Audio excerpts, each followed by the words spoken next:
The best part of Jack Quaid's acting is his ability to be absolutely terrified in every single role of women. You understand pain? No, stop it. Oh! Wow, that hurt.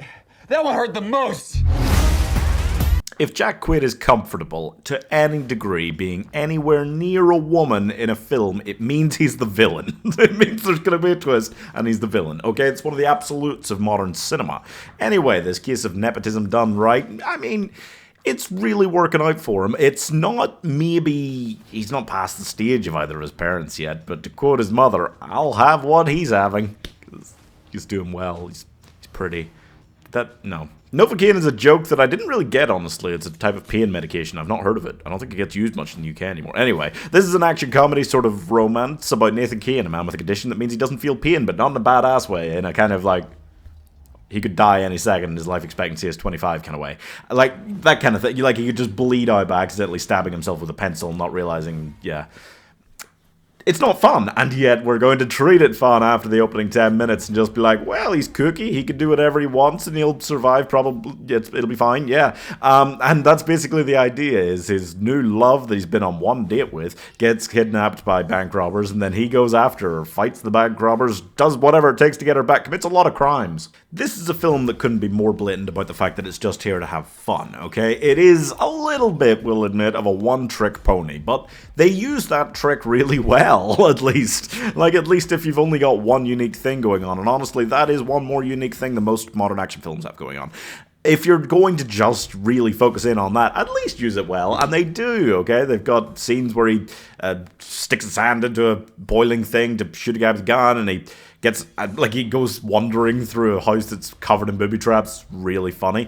He does just, like, all sorts of kooky things with it, and it's quite creative, and a little hard to watch at times. You know what I'm talking about. In that finale, there are bits that are difficult to watch, but it is done really well, and it's really amusing. There's some kill scenes here, and kill moments that are honestly better than you'll see in most films. The one definitely annoying bit about this for me comes down to the main villain. It isn't often that you get to see both the positive and negative types of nepotism in the same film.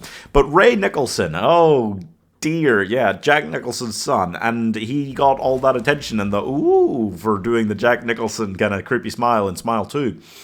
But hopefully soon we're going to realize that the Smile movies suck, and he is not a great actor. And to be fair, I can't be certain about that, because the way they had this main villain written was kind of crap, honestly. Like, really just... ugh. The writing is maybe a little bit subpar here. The charm of the film relies entirely on Jack Quaid's performance and the bit of him feeling no pain, in case you didn't realize this is about him not feeling pain. But they've got decent action scenes, fun kill shots and moments, and some really laugh-out-loud comedy bits.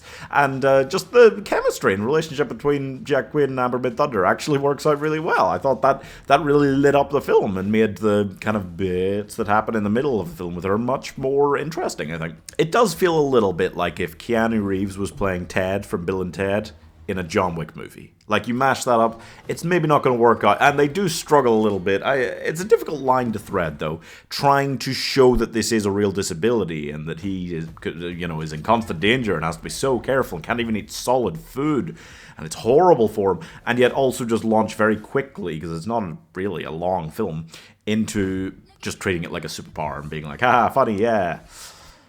That line is tough to thread. I don't know if somebody with this condition would find it offensive, but I like to think that they can see that the whole tone of this film is just in good fun, everything about it.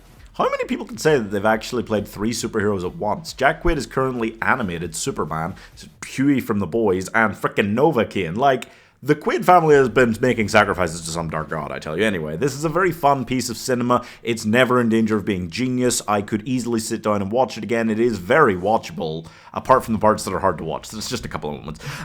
It's a lot of fun. I cannot deny that. I would not try to deny that. I really like Jack Quaid in pretty much everything I see him in, whether he's playing the twink villain or the twink hero. It's always twink. It's not important. He just works really well in all sorts of roles. Twink Hero or Twink Phil, yeah. And I'm giving, this would be a horror film if she had been trying to ghost him after that first date, 3.5 stars. This is the off year for the boys before next year when the final season comes out, and Jack Quaid has already done a second season as animated Superman. He's done starring roles in both Companion and this in the opening 3 months of the year, and he's got another film coming out later this year, I think. What? Subscribe to find out what blood god he's worshipping.